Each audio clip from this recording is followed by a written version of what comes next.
पहले दाज दिया जाता था, बेटी के लिए जो दिया जाता वो क्या कहलाता है? दाज, दहेज नहीं। दाज देने की परंपरा है, क्योंकि पिता की संपत्ति पर जितना अधिकार पुत्र का होता है उतना ही अधिकार बेटी का भी होता है। इसलिए पिता, कोई भी माता पिता कमी नहीं करता, अपनी बेटी के लिए देता है खूब और जिंदगी भर देता है। तो जो खुशी खुशी दिया जाए उसे कहते हैं दाज, और जो घुटकी मसक के लिया जाए उसे कहते हैं दहेज। अब हमें पता है आप लोगों ने किसी ने घुटकी नहीं मसकी होगी, है ना, न मसक ना किसी की, क्योंकि भगवान करे सबके यहाँ बेटियां हैं। बेटी वाले कितने ठोकरें खाते हैं। लड़का देखने जाते जब पता है भुक्तभोगी होंगे सब लोग, लड़का देख भी जाए जब कौन के घरे जाओ तो ढंग से बात नहीं करते यार। कई जन दरवाजे पे निपटा दे, बोले नहीं अबे बेचारा नहीं है शादी कर, अरे कम बैठा रहो पानी यानी तो पिला दो बेचारे को, पता नहीं कहाँ से हारो थकुआ हो। तुमने दरवाजे पे कहते नहीं अबे बेचारा नहीं है, फिर देखें कब इतना घमंड है कि दरवाजे पे आए लड़की के पिता को या भाई को तुमने थोड़ा सा पानी भी नहीं पिलाया। कहां कहां दर दर भटकता है वो बाप वो भाई लड़की का। और फिर जब वो लड़के वाले दहेज मांगते हैं, कैसा लगता है उस पिता को, उस भाई को। और जब ये बात उस बेटी को पता चलती है, मन ही मन रोती है कि हमारे, मन ही मन कहती है हमारे पिता को अमीर क्यों नहीं बनाया भगवान। यदि अमीर बनाया होता तो आज हमारे पिता हमारे भाई इस प्रकार से परेशान नहीं होते।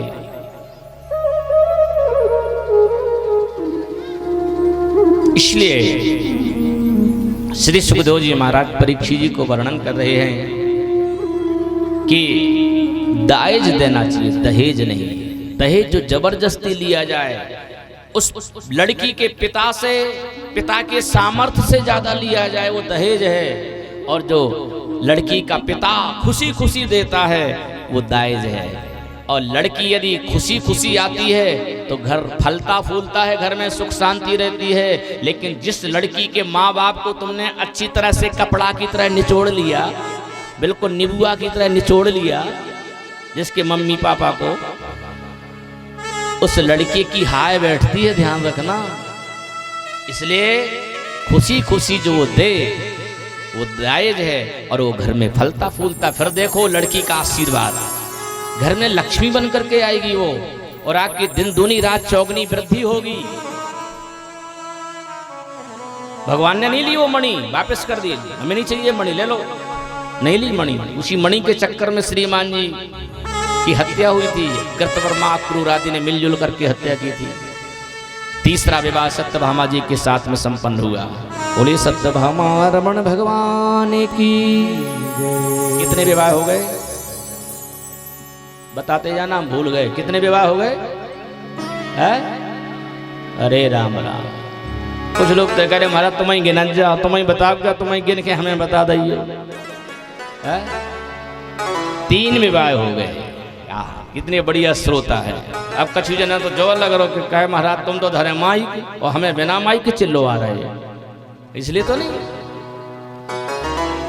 3 विवाह संपन्न हुए, चौथा विवाह है। अब थोड़ी स्पीड बढ़ा रहे क्योंकि घड़ी का कांटा बिल्कुल गम में ही नहीं खा रहा होगा। अबे तो विवाह ही यदि सोचे तो 8 ही विवाह में 7 बज जाने। लेकिन आज कथा को विश्राम भी देना है, फिर कभी मौका मिलेगा तो इस क्षेत्र में आना जाना होता है। सुनवाहा में हर साल कथा होती है भादों के महीने में। अभी यहाँ बात चल रही 2 जगह कथा की। एक तो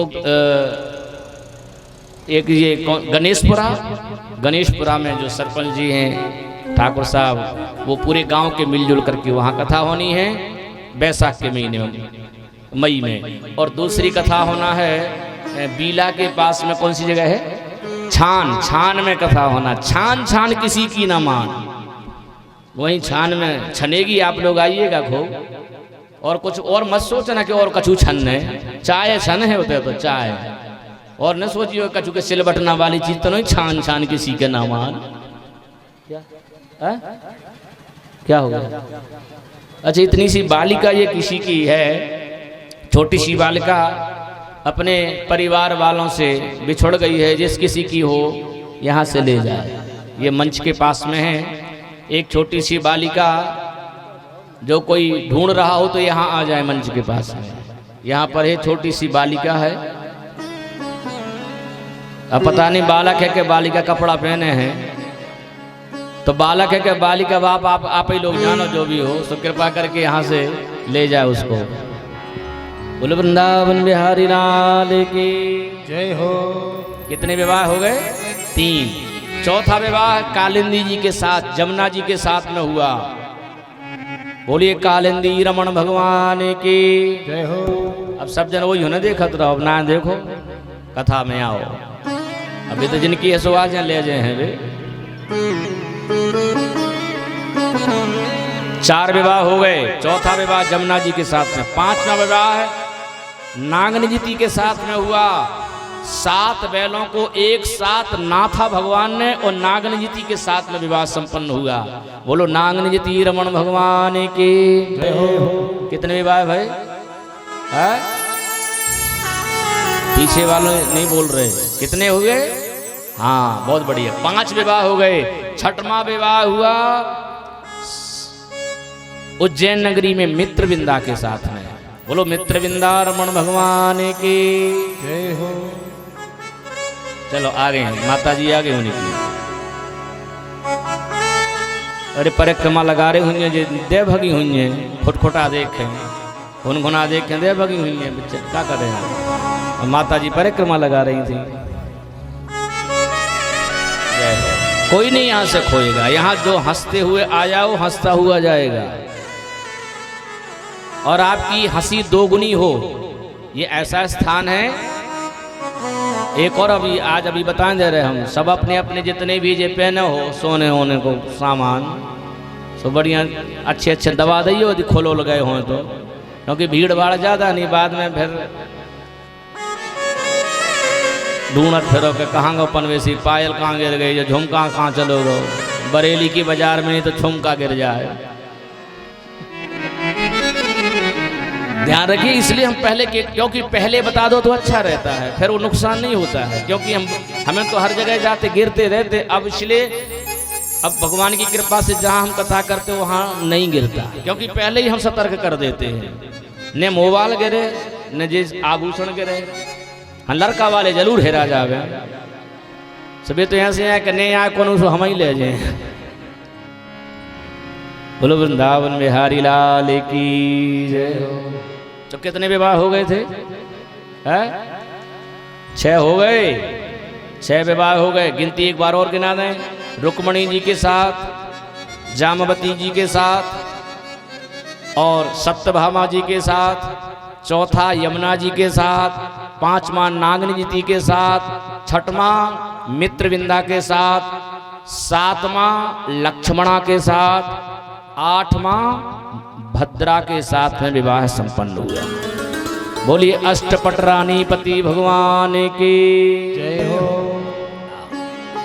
अब 8 विवाह तो भगवान के संपन्न हो गए। अब 16,100 विवाह है। भौमासुर नाम का असुर, जिसने बहुत सी राजकन्याओं को, राजकन्या जो अविवाहित थी, कुमारी थी, जो यह विलासी राजा, भोगी राजा, कामी राजा, बलवान था, शक्तिशाली था, आसुरी प्रवृत्ति वाला था, ये कन्याओं को उठा करके ले जाता था, उनके साथ विवाह करना चाहता था। उनके जो पुरोहित थे उन्होंने कहा था मुहूर्त आएगा तब बता देंगे। उन्होंने बताया ही नहीं मुहूर्त, तो इन्होंने राजकन्या को बंदी गृह में रखा था। देवर्षि नारद जी माध्यम ने पारिजात पुष्प का तो बहाना था। पारिजात नारद जी ने लड़ाई झगड़ा करवा दिया द्वारका में जाकर के, भगवान के घर में झगड़ा करवा दिया। फूल ला करके रुक्मणी जी के कक्ष में रख दिए। सत्यभामा को भड़का दिया, बताओ तुम्हारे यहाँ फूल पूजा के लिए यहीं से लौकिक फूल नहीं आते और रुक्मणी दीदी के यहाँ स्वर्ग से फूल आते हैं।